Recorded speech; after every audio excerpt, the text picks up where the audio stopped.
इस बार चुनावी मुद्दा जो है रिजर्वेशन की बात पे आके अटका हुआ है। 2 दिन पहले प्रधानमंत्री नरेंद्र मोदी ने भी रिजर्वेशन की बात की थी जब यहाँ तेलंगाना में आए थे। आप किस तरह से देखते हैं इस मुद्दे को?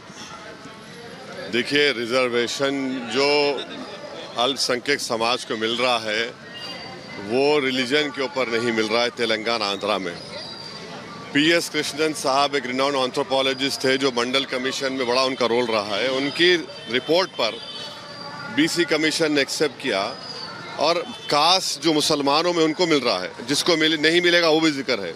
महाराष्ट्र में भी यही चक्कर है, महाराष्ट्र में भी ऐसे ही मिला है और उसको बॉम्बे हाईकोर्ट ने अपील किया है। तो प्रधानमंत्री सिर्फ ये डरा पैदा कर रहे हैं कि किसी का हिस्सा लेकर दिया जा रहा है, ऐसा कुछ भी नहीं है।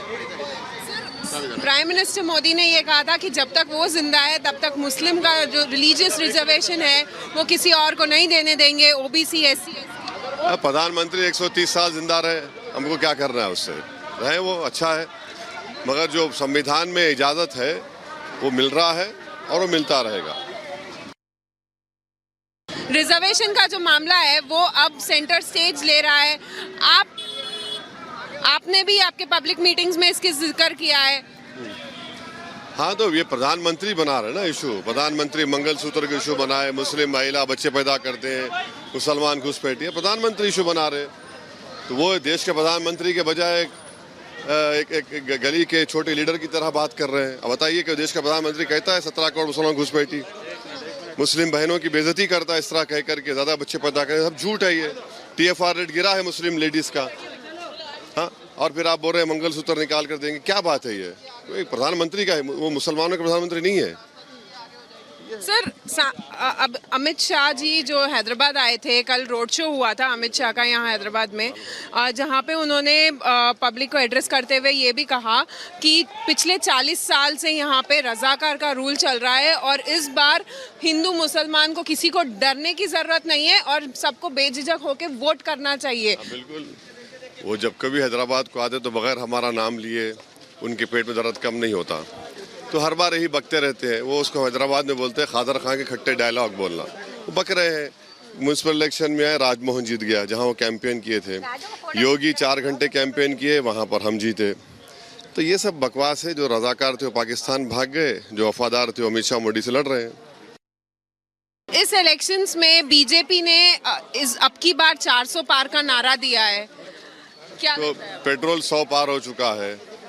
400 पार का मतलब संविधान को या ख़त्म कर देंगे या बेसिक स्ट्रक्चर को ख़त्म कर देंगे और आरक्षण को, दलित के आरक्षण ख़त्म कर देंगे।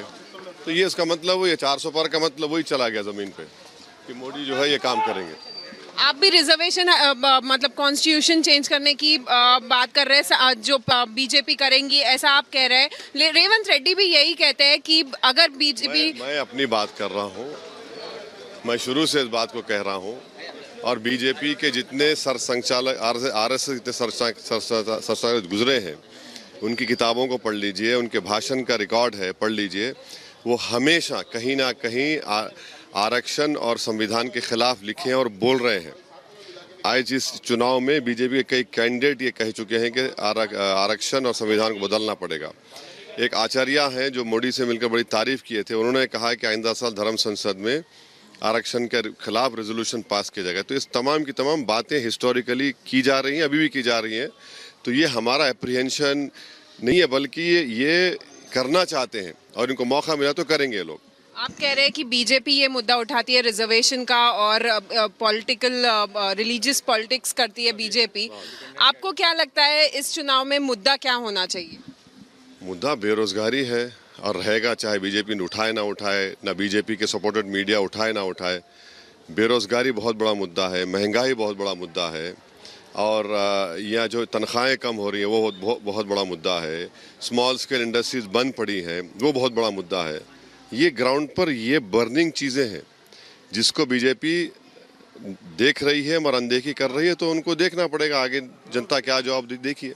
एक सवाल मैं पूछना चाहूँगी, आखिरी सवाल। हैदराबाद से बीजेपी ने माधवी लता को आपके खिलाफ खड़ा किया है, किस तरह से देखते हैं आपको? मैडम, कैंडिडेट कोई भी होगा ना, पार्टी है, पार्टी से मुकाबला होगा। अब आप लोगों को क्या लगता है कि भाई जो ऊपर से आ गए बड़ा आप लोग खुश हो जाते, शुरू हो जाते। अब देखिए ना जमीन पे क्या होता है।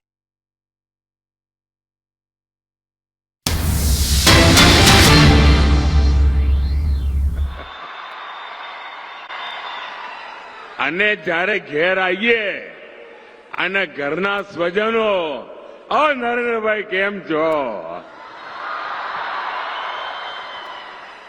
એટલે મને તો કોઈ પણ ગુજરાતનો ભાઈ મળે એટલે સીધું હો નરેન્દ્રભાઈ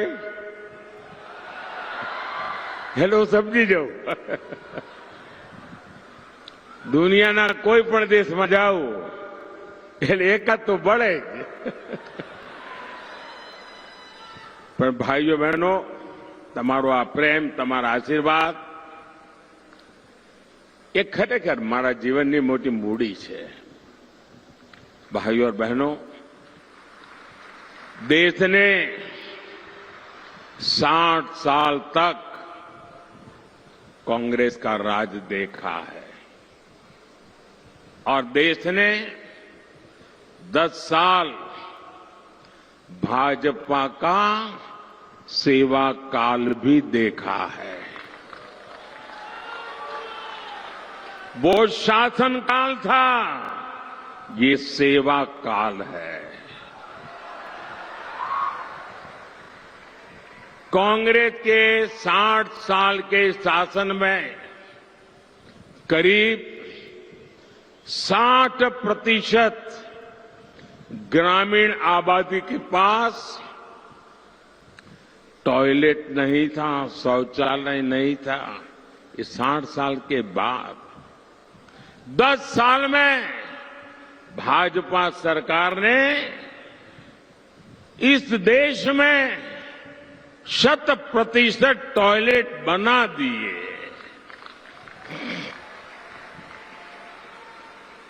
60 साल में कांग्रेस देश में सिर्फ 3 करोड़ ग्रामीण घरों तक ही नल से जल की सुविधा पहुंचा पाई, यानी कि 20% भी नहीं, 20% से भी कम घरों में वो नल से जल पहुंचा पाई। 10 साल में ही नल से जल पहुंचने वाले घरों की संख्या आज 14 करोड़ घर हो गई है, यानी 75% घरों में नल से जल पहुंचा है। 60 साल मेरे 10 साल, आप देखिए कितना बड़ा फर्क है। 60 साल में कांग्रेस ने क्या किया?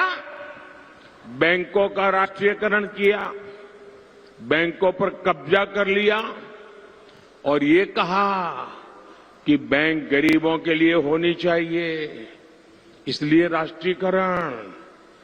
आज स्थिति ये है कि बैंकों का राष्ट्रीयकरण गरीबों के नाम पर करने के बावजूद भी कांग्रेस सरकार 60 साल में करोड़ों गरीबों के बैंक खाते नहीं खोल पाई। मोदी ने 10 साल में 50 करोड़ से ज्यादा जनधन बैंक खाते खोले। जीरो बैलेंस से खोलने का निर्णय किया। जो बैंक के दरवाजे तक गरीब देख नहीं सकता था, आज गरीब बैंक में जाकर के हाथ मार करके उसके साथ कारोबार करने लगा है।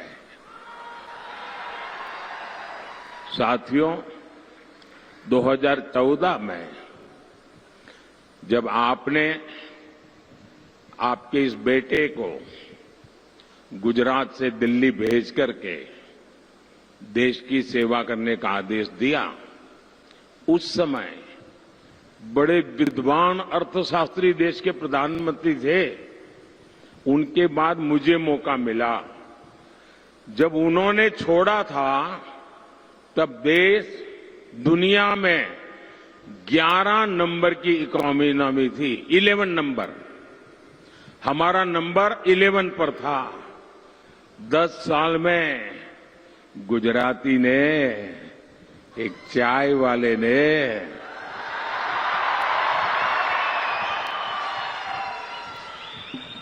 देश की इकोनॉमी को 11 नंबर से 5 नंबर पर पहुंचा दिया। कांग्रेस के चलते दशकों तक देश के संविधान के साथ भांति भांति के खिलवाड़ हुए। आप चौंक जाएंगे भाइयों बहनों, सरदार साहब जल्दी चले गए, उसके कारण देश को बहुत नुकसान हुआ है। और मेरे मन में कसक है कि सरदार साहब के सपने भी पूरे करने की कोशिश करो।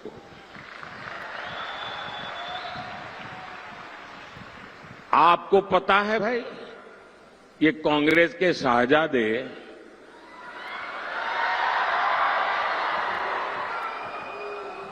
माथे पर संविधान रख करके नाच रहे हैं आजकल, देखा होगा आपने। लेकिन जरा कांग्रेस मुझे जवाब दे, जिस संविधान को आज माथे पर रख करके नाच रहे हो, क्या इस देश में 75 साल तक हिंदुस्तान के सभी हिस्सों पर ये संविधान लागू नहीं होता था? मोदी के आने के पहले इस देश में 2 संविधान चलते थे, 2 झंडे चलते थे, 2 प्रधानमंत्री थे। ये संविधान माथे पर लेकर के नाचने वाले शाहजादे आपकी पार्टी कांग्रेस ने, आपके परिवारजनों ने देश में संविधान लागू नहीं होने दिया था। कश्मीर में हिंदुस्तान का संविधान लागू नहीं होता था। धारा 370 दीवार बन के बैठी थी। ये सरदार पटेल की भूमि से आए हुए बेटे ने उस 370 को भी जमींदोज कर दिया। और सरदार साहब को सबसे बड़ी श्रद्धांजलि मैंने दी है।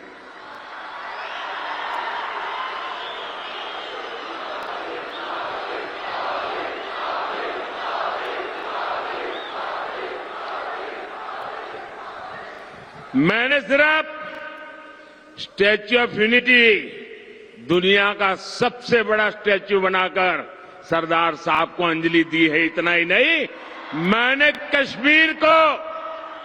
कश्मीर में तिरंगा झंडा फहराकर, कश्मीर में संविधान लागू कर, कश्मीर में 370 हटाकर सरदार साहब के सपने को पूरा किया है। साथियों, जितने साल हमारे देश में कांग्रेस सरकार रही, एक बड़ा हौवा था आए दिन, जब भी हो पाकिस्तान, जब भी हो पाकिस्तान, जब भी हो पाकिस्तान। आज देखिए, ये पाकिस्तान के आतंक का टायर पंक्चर हो गया है।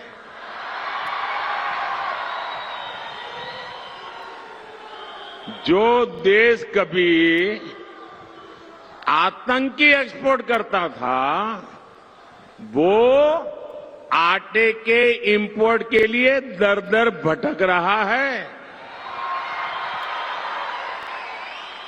जिसके हाथ में कभी बम गोला था, उसके हाथ में आज भीख का कटोरा है।